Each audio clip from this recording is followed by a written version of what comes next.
अब हम अपने कार्यक्रम के में हमारा मार्गदर्शन करने हेतु बुलाना चाहेंगे आचार्य श्री प्रणव गुरु जी को। आचार्य श्री प्रणव गुरु जी वेदव्यास प्रतिष्ठान आळंदी से सुवर्ण मुद्रा व मेधावी छात्र पुरस्कार विजेता हैं। वे ज्ञान संजीवनी राष्ट्रीय संस्थान के संस्थापक सचिव हैं। उन्होंने श्रीधाम वृंदावन में भागवत रामायण, महाभारत, देवी भागवत, शिव पुराण आदि पुराण इतिहास का ज्ञान अर्जित किया है और साथ ही ऋषिकेश ब्रह्म विद्यापीठ कैलाश आश्रम में दर्शन शास्त्र का ज्ञान अर्जित किया हुआ है। आचार्य जी ने 3 वर्ष तक हिमालय में तप साधना की है तथा पैदल नर्मदा परिक्रमा भी कर चुके हैं। वर्तमान में भगवत आज्ञा से कथा प्रवचन कर्मकांड के द्वारा धर्म सेवा, समाज सेवा एवं ज्ञान दान में रत हैं तथा बहुत ही महत्वपूर्ण बात की आचार्य जी स्वामी गोविंद गिरी जी के अत्यंत प्रिय शिष्य हैं। आचार्य जी आपसे प्रार्थना है कि आप आएं और हमारे सभी साधकों को नारायण कवच पढ़ने से पहले न्यास की विधि साझा करें। आचार्य जी।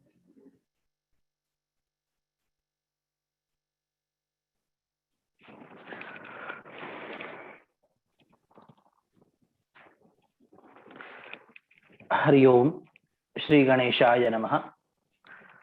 क्या सभी को आवाज ठीक से पहुंच रही है? जी जी गुरुजी, आ रही है आपकी आवाज। जी। न्यास क्या है, इसका संक्षिप्त परिचय पहले दिया गया है। अपन प्रारंभ में सीधे विधि को प्रारंभ करते हैं कि किस प्रकार की क्रियाएं की जानी चाहिए और फिर अंत में अपन इसका और भी कुछ विशेष महत्व जानेंगे। तो यह विशिष्ट क्रिया दिखाई जाएगी, तो सबको बड़े ध्यान से देखना है। दूसरे लेक्चर्स या संथा सुन के रटी जा सकती है, थोड़ा इधर उधर ध्यान रख के भी, पर न्यास ऐसी क्रिया है कि एक बार तो कम से कम अच्छे से उसकी क्रिया देखी जानी चाहिए। तो क्या सब सावधान है? जी भैया। जी। तो सभी के सामने पीडीएफ है, सभी के सामने मंत्र और उसकी जो है जानकारी सबके सामने होंगी। अब न्यास में विशिष्ट मंत्रों के साथ विशिष्ट उंगलियों से विशिष्ट अंगों का स्पर्श करना, यह एक सामान्य क्रिया है। तो सबसे पहले हम प्रारंभ करते हैं। ओम श्री गणेशाय नमः। अंगन्यासः।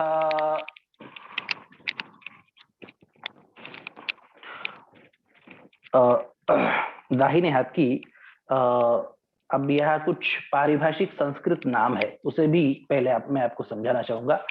देखिए, इस अंगूठे को संस्कृत में अंगुष्ठ कहते हैं, इस पॉइंटर फिंगर को संस्कृत में तर्जनी कहते हैं, इस 2 नंबर की सबसे ऊंची उंगली को मध्यमा कहते हैं, इस 3 नंबर की उंगली जिससे भगवान को चंदन इत्यादि लगाया जाता है, इसे अनामिका कहते हैं। ये सबसे छोटी जो है इसे कनिष्ठिका कहते हैं। तो इस प्रकार के यह नाम है।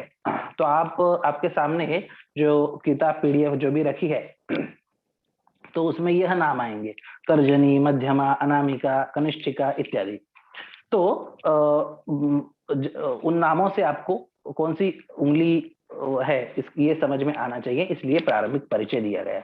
अब सबसे पहले दाहिनी हाथ की तर्जनी, अंगुष्ठ, इन दोनों को मिलाकर अपने पैरों का स्पर्श करें। ओम ओम नमः पादयोः। ओम। अभी फिर से दाहिनी हाथ की तर्जनी तथा अंगुष्ठ इसी मुद्रा से ओम नम नमः जानुनोः, जानु अर्थात घुटने। ओम मोम नमः ऊर्वोः, ऊरु अर्थात अपनी जंघाएं। ओम नाम नमः उदरे, उदर अर्थात अपना पेट। अब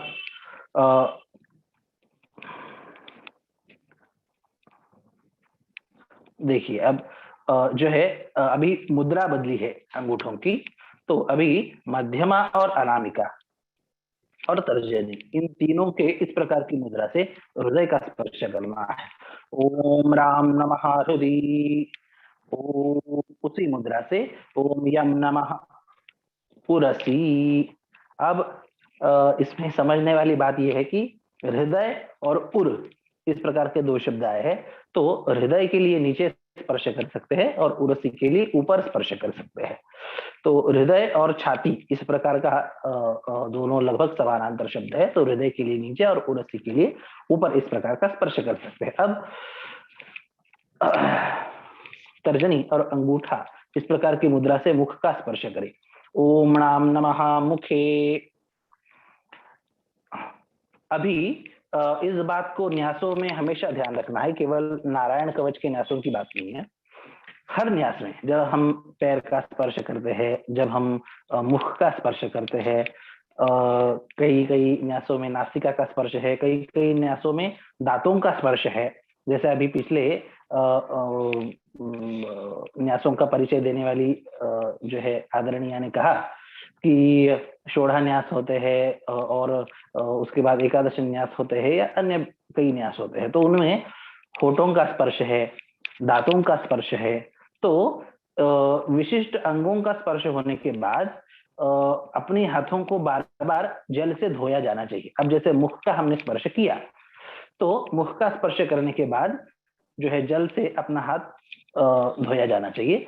तो हम भगवान के सामने बैठ के करते हैं तो अपने पास में आचमनीय पात्र, जल पात्र वगैरह तो होता ही है, तो वह अपने पास रहे, इसका ध्यान रखना है कि जब भी हम पैरों का स्पर्श करें, मुख का स्पर्श करें और तो हमें जो है जल से हाथ धोने हैं, इस बात का स्मरण करें। यह बात इसमें लिखी हुई नहीं है, पर यह सावधानी साधक के लिए स्वयं है।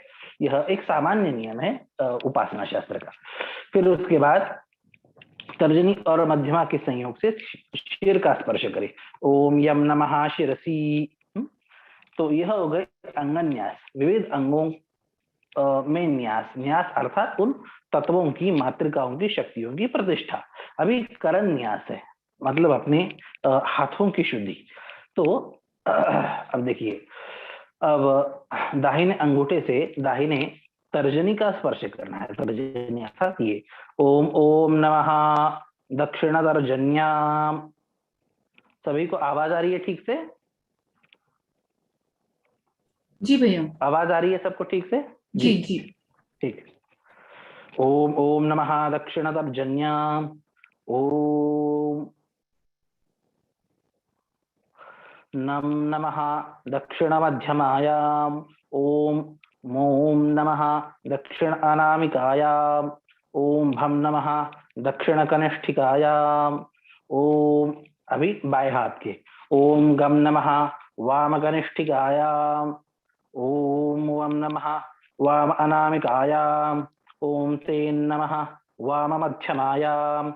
ओम वाम नमः वाम दर्जन्याम। ओम सुम नमः ओम सुम नमः दक्षिणांगुष्ठोर्ध्व परवणी।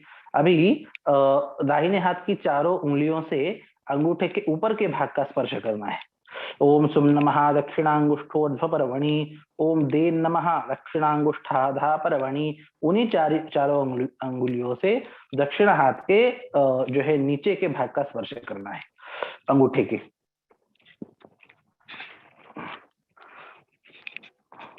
उसी प्रकार बाई ओर ओम वाम नमः वामांगुष्ठोर्ध्व परवणी। ओम यम नमः वामांगुष्ठधा परवणी। ओम। अब विष्णु षडक्षर न्यास है। तर्जनी, मध्यमा और अनामिका, इनसे हृदय का स्पर्श करे। ओम ओम नमः हृदये। फिर तर्जनी और मध्यमा इन दोनों के संयोग से शिर का स्पर्श करे। ओम विम नमः मूर्धनि। फिर तर्जनी और मध्यमा इन दोनों से अपने दोनों भुवों का स्पर्श करे। ओम षण नमः भ्रुवयो। भ्रुवयोर मध्य, दोनों भुवों के बीच में। ओम अंगूठे से शिखा का स्पर्श करे। ओम मणम नमः शिखाया। अंगूठे से शिखा के स्थान का स्पर्श करे। ओम वेम नमः अब तर्जनी और मध्यमा इन दोनों से नेत्रों का स्पर्श करें। ओम वेम नमः नेत्रयोः, दोनों आंखों का स्पर्श किया। अब तर्जनी, मध्यमा और अनामिका से शरीर के सभी जोड़ों का स्पर्श करें। ओम नम नमः सर्वसंधिषु, अपने दोनों जो है खंधे है, अपने दोनों जो है जहां जहां संधि है वहां वहां स्पर्श करना है। इस प्रकार जहां जहां अपने शरीर में संधि है वहां वहां स्पर्श अपने को करना है। इस प्रकार से है विष्णु चड़क न्यास है। अभी जो है दिशा न्यास है, पर यहाँ पे अलग से दिया हुआ नहीं है दिशा न्यास, इस प्रकार का नाम, पर उसकी जो है उसके मंत्र आगे दिया है।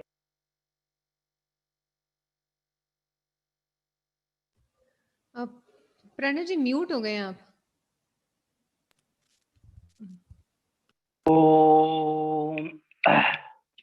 अभी दसों दिशाओं को चुटकी बजा के न्यास करना है, दिग्बंधन करना है, दिशाओं का बंधन करना है।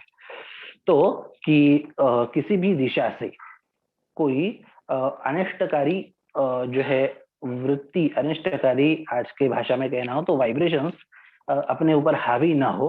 उपासना करते समय यह आवश्यक है, अपना मन बुद्धि चित्त बिल्कुल स्थिर रहे।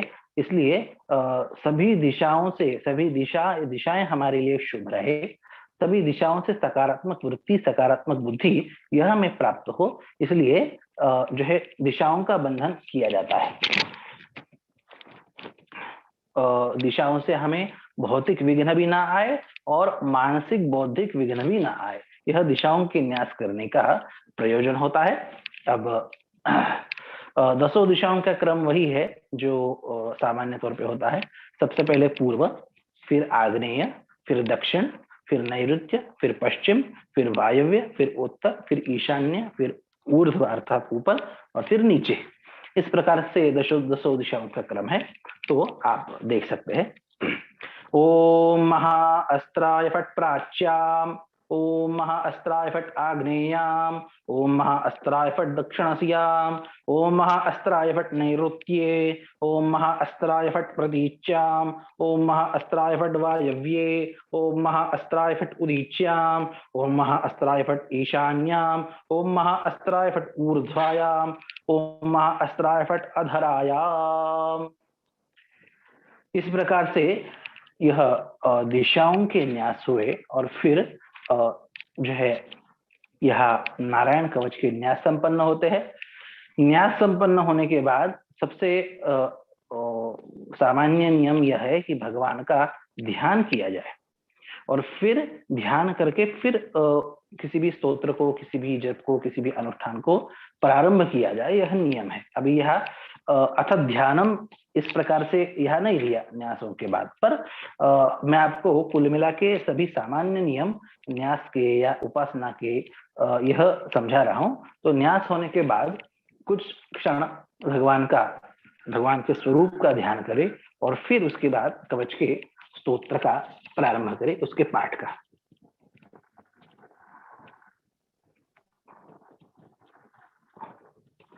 तो इस प्रकार से न्यास की यह संक्षिप्त विधि है। अभी न्यासों का विशेष महत्व जो है हम जानेंगे। उससे पहले सभी को क्रियाएं अच्छे से समझ में आई? किसी को कुछ प्रश्न है? प्रश्न प्रणव जी लास्ट में ले लेंगे एक साथ में। आप एक ठीक बार है, ठीक है, ठीक है। मैं न्यास की सामान्य नियमावली बता दूंगा। न्यास यह एक विशिष्ट इस प्रकार से की प्रक्रिया है कि यह एक तेजस प्रक्रिया है। तो इसके कुछ नियम भी हैं। न्यास जब हमें करना है तो हम स्नान से शुद्ध हुए हो, और जो है कहीं पर भी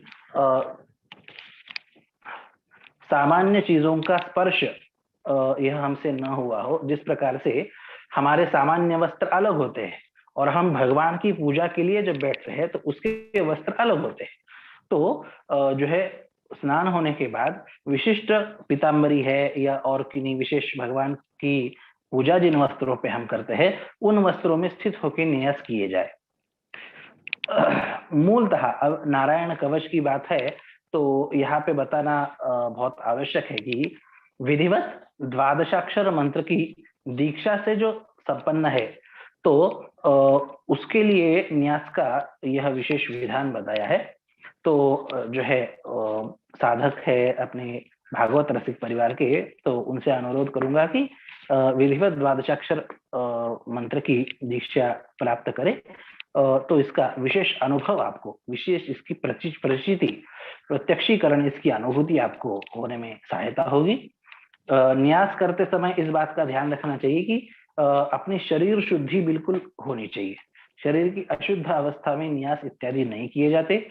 इसलिए ऐसा भी है कि आप सुबह स्नान करके न्यास करके नारायण कवच का आपने पाठ किया तो आप बाद में चाहे दोपहर में या शाम में भी पाठ करें तो उसकी न्यास करने की आवश्यकता नहीं है। आपने एक बार सुबह भी किया तो वह पर्याप्त है। और फिर किसी ने उपवास रखा है, जैसे आज एकादशी है, आज तो अन्न नहीं ग्रहण करते, उपवास रखा है, तो वह उसे भी शाम को वगैरह न्यास करना है तो वह स्नान करके न्यास किया जा सकता है। तो कहने का तात्पर्य कि शरीर की विशेष शुद्धि का ध्यान रखते हुए न्यास किए जाने चाहिए। यह सामान्य न्यासों के नियम है।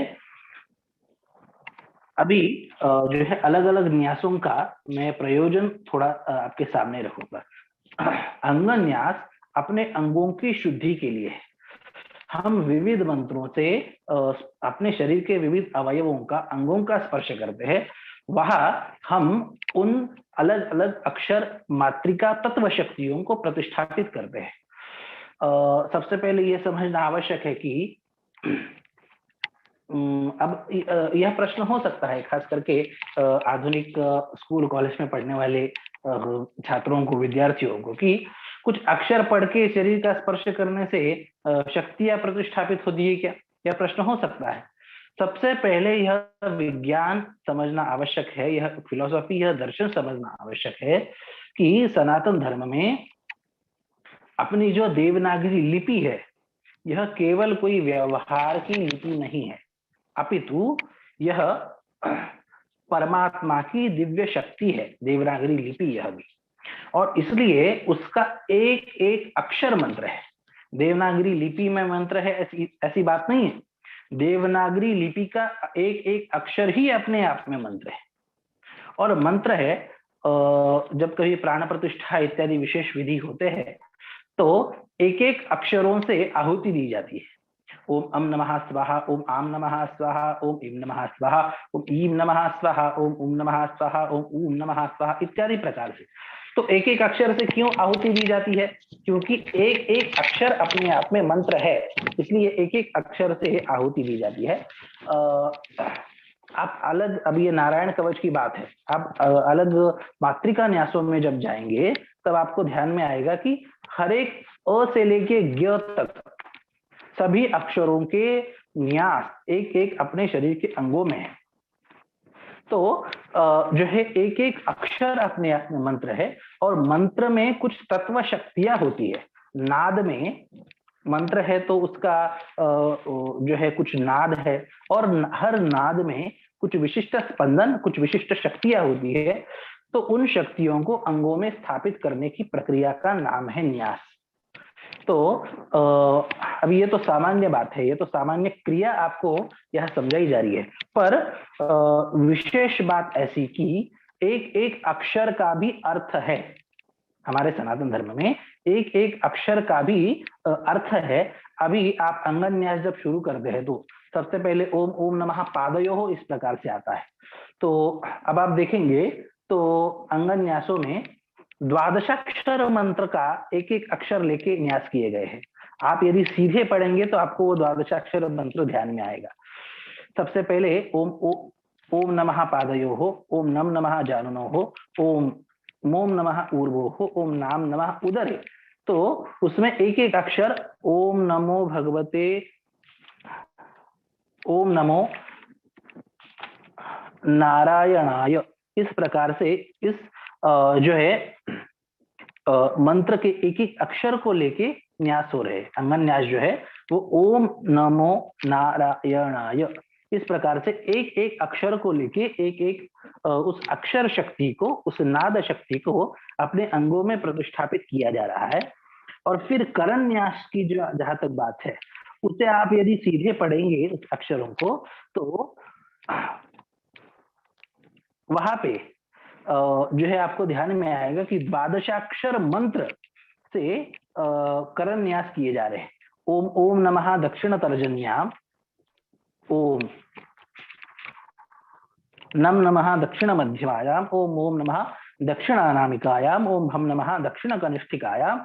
ये यदि आप सीधा पढ़ेंगे तो ओम नमो भगवते वासुदेवाय, इस प्रकार से द्वादशाक्षर मंत्र से यह द्वादशाक्षर मंत्र पूर्ण होता है। तो इसका मतलब द्वादशाक्षर मंत्र के एक एक अक्षर तत्व, नाद तत्व को हम जो है हमारे करों में, हम हमारे उंगलियों में, हम हमारे हाथों में स्थापित कर रहे हैं। अब जो है और फिर उसके बाद विष्णु षडक्षर न्यास, तो इसमें भी आप यदि सीधे पढ़ेंगे तो ओम विष्णवे नमः, इस मंत्र के एक एक अक्षर को विष्णु षडक्षर न्यास में जो है अपने शरीर में ओम नमः हृदये, ओम विम नमः मूर्धनि, ओम शम नमः भ्रुवोर मध्ये, इस प्रकार से ओम विष्णवे नमः, इस प्रकार के वैष्णव मंत्र के एक एक अक्षर का न्यास अपने शरीर में किया जाता है। तो कुल मिला के 3 अलग अलग मंत्रों के न्यास तो नारायण कवच के प्रारंभ में है, तो उनके एक एक अक्षर को शरीर में स्थापित किया जाता है। और इस प्रकार से जब स्थापित किया जाता है तो हमारा स्थूल शरीर और उससे भी अधिक सूक्ष्म शरीर प्रभावित होता है। यह हमारा दिखने वाला जो शरीर है वह स्थूल शरीर है, और जो है स्थूल शरीर की जो है अपनी एक मर्यादा होती है, पर स्थूल शरीर को शुद्ध रखते हुए हम सूक्ष्म शरीर पर भी प्रभाव डाल सकते हैं, और उस प्रभाव डालने की विशेष विधि का नाम न्यास है। जो है विदेशों में कई इसमें जो है इस प्रकार से कुछ प्रक्रियाएं इन न्यासों से गई है, जिससे उपचार भी किए जाते हैं। अब कुछ न्यास तो ऐसे हैं जिन्हें करने से साधक निरोगी हो जाता है। केवल न्यास करने से, दीर्घ काल नित्य निरंतर न्यास करने से, न्यास सिद्ध हो जाने से साधक निरोगी हो सकता है, साधक की सर्वविध रक्षा हो सकती है। जैसे पूर्व वक्ता ने कहा कि न्यासों से हमारी सर्वविध रक्षा होती है, तो रक्षा मतलब केवल शत्रुओं से रक्षा ऐसी बात नहीं है, जो है हमारी मन बुद्धि चित्त तक की रक्षा होती है, और हमारे शरीर की रक्षा रोगों से भी होती है। यदि न्यास नित्य किए जाए, निरंतर किए जाए, सही विधि से किए जाए और शुद्धता से किए जाए, तो हमारा शरीर निरोगी भी हो जाता है। और इन्हीं निरोगी बनाने वाले कुछ न्यासों से कुछ उपचार पद्धतियां विदेश में गई है। आप में से कई लोगों ने रेकी का नाम सुना होगा। रेकी यह एक उपचार पद्धति है, खास करके जापान, चीन में वगैरह प्रचलित है। भारत में भी कई उसके जो है शिक्षा प्रशिक्षण वर्ग चलते हैं। तो वह इस न्यास प्रक्रिया से गई हुई उपचार प्रक्रिया है, पर जो है हमारे यहाँ के लोगों को वह पता नहीं है। कुछ विशेष भावना करके अंगों का स्पर्श करते हैं, कुछ मानसिक भावना से, मेडिटेशन से, ध्यान से जो है वह शक्ति स्थापित करने की वह एक विशेष प्रक्रिया है। तो न्यासों में भी वही होता है। जो है अब ये तो सामान्य प्रक्रिया है, इसलिए अपन ज्यादा गहराई में नहीं जाएंगे, पर एक एक अक्षर तत्व को जब हम समझ के उस शरीर में, उस अंग में जब स्थापित करेंगे ना, तो ध्यान में आएगा कि वह दिव्य शक्ति बिल्कुल अपने शरीर में प्रतिष्ठित हो रही है, पर वह एक उच्च स्तर का विषय है। तो कहने का मतलब ये रेकी जैसी उपचार पद्धति भी अपनी न्यास विधि से गई है। हमारे लोगों को यह बहुत कम पता है। वैसे ही बात अपने परंपरा से कई विधि गई है, जिस प्रकार से हमारे यहाँ नियुद्ध, जिसका वर्णन भागवत में भी आता है, निशस्त्र युद्ध की कला, निशस्त्र युद्ध की प्रक्रिया, यह विदेश में गई, उसका नाम जूडो कराटे इस रूप में वह प्रचलित हुआ और फिर अपने देश में आया। तो उसी प्रकार न्यासों से रेकी यह उपचार पद्धति गई और जो है आज भारत में भी उसका शिक्षण हो रहा है। पर यह समझना चाहिए कि उसका मूल कहाँ है और उसका महत्व समझ के हमें न्यास बड़ी गंभीरता से किए जाने चाहिए। जो न्यासों के जानकार है उनमें भी देखते हैं कि उन्हें न्यासों का महत्व नहीं पता। वो करते तो है अंगों का स्पर्श, पर जो है उन्हें उनका महत्व नहीं पता। तो आप अभी रोज रोज यह न्यास करेंगे तो आपको उसका महत्व पता होना चाहिए।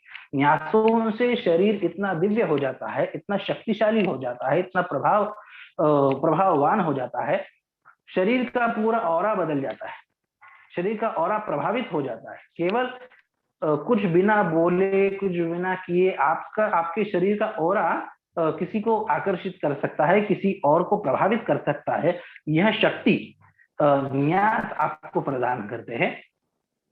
एक दो प्रसंग बताना चाहूंगा। जो है एक श्रेष्ठ उपासक रहे, दक्षिण में गृहस्थ उपासक रहे, और जो है वह नित्य भगवती के भगवान के दर्शन के लिए मंदिर में जाते थे। तो जाते थे, बीच में एक सन्यासी, एक यति महाराज का आश्रम बीच में पड़ता था। तो वह उन्हें प्रणाम नहीं करते, सीधे जाते। तो उन्होंने एक बार नाराजगी व्यक्त की कि अरे तुम गृहस्थ हो, हम सन्यासी है, गृहस्थ को सन्यासी को प्रणाम करना चाहिए, यह नियम तुम्हें पता नहीं है?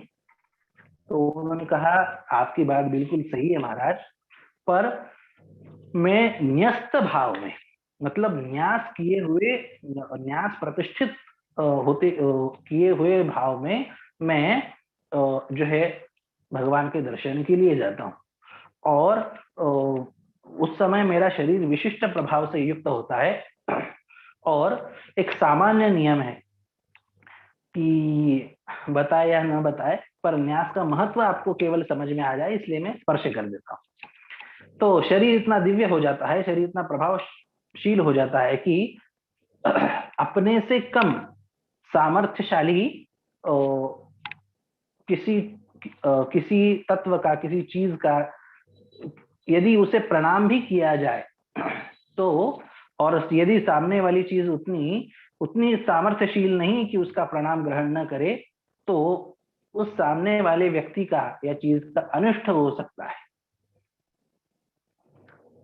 तो उन्होंने कहा कि महाराज मैं न्यस्त भाव में जाता हूं, न्यास मुझे सिद्ध है, न्यास मेरे शरीर में प्रतिष्ठित है, और सामान्य न्यास नहीं, शोढ़ा न्यास प्रतिष्ठित है। तो यदि मैं आपको प्रणाम करूंगा तो आपका हित होगा, यह शास्त्र की बात है।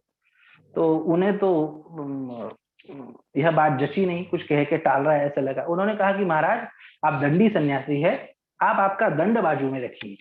तो उन्होंने दंड बाजू में रखा और उस न्यस्त सिद्ध, न्यास सिद्ध साधक ने उस दंड को प्रणाम किया, उस दंड को प्रणाम किया और उस दंड के टुकड़े हो गए। उस न्यास सिद्ध साधक का नमस्कार ग्रहण करने का सामर्थ्य उस दंड में नहीं था। मतलब न्यासों से शरीर इतना सामर्थ्यशाली हो जाता है, इतना प्रभावशील हो जाता है कि सामने वाले व्यक्ति पे, सामने वाले तत्वों पे, सामने वाली किसी चीज पे वह अपने न्यास सामर्थ्य से वह प्रभावित कर देता है। हमारे सभी पूर्वज, यह उनका शरीर न्यासों से जो है बिल्कुल जिस प्रकार से वस्त्रों से अपना शरीर नित्य जो है आवृत होता है, वैसे न्यासों से हमारे सभी पूर्वजों का शरीर यह आवृत होता था। और इसीलिए पूर्व जमाने में जो हम अस्त्र शस्त्र हो या चमत्कारों का वर्णन जो हम रामायण, महाभारत और भागवत इत्यादि ग्रंथों में देखते हैं, वह न्यास सिद्धत्व का लक्षण था, वह न्यास सिद्ध होने का, वो न्यासों का एक विशेष प्रभाव था। तो यह न्यासों के बारे में ऐसा कह सकते हैं कि यह एक ओपन सीक्रेट है अपने उपासना शास्त्र का। तो इस प्रकार से न्यासों का एक सामान्य जो है हमने विचार किया। अधिक जो है गहराई में जाके मैं जो है शायद मेरे ख्याल से पहली बार न्यासों का श्रवण करने वाले साधक वृंद है, तो इसलिए अधिक गहराई में न जाते हुए यहीं पे जो है न्यासों के विचार का हम स्वल्प विराम करते हैं, और जो है यह न्यास आपके जीवन में प्रतिष्ठित हो, आपके शरीर में, स्थूल शरीर, सूक्ष्म शरीर सब कुछ प्रभावित करे, और आपकी उपासना इससे विशेष फलद्रूप हो। न्यासों के एक दो लाभ यह भी है कि शरीर की शुद्धि, शरीर की दिव्यता, और जो है सबसे बड़ी बात कि देह देव रूप हो जाता है। तो यह न्यास के सामान्य लाभ है, यह सब आपको प्राप्त हो, इसलिए प्रार्थना करते हैं। जय श्री कृष्ण। ओम। जय श्री कृष्ण गुरु जी। आपने जो हमें अनमोल ज्ञान साझा किया उसके लिए मैं सभी साधकों और श्रीमद् भागवत रसिक कुटुंब की ओर से आपका हृदय से धन्यवाद करती हूँ।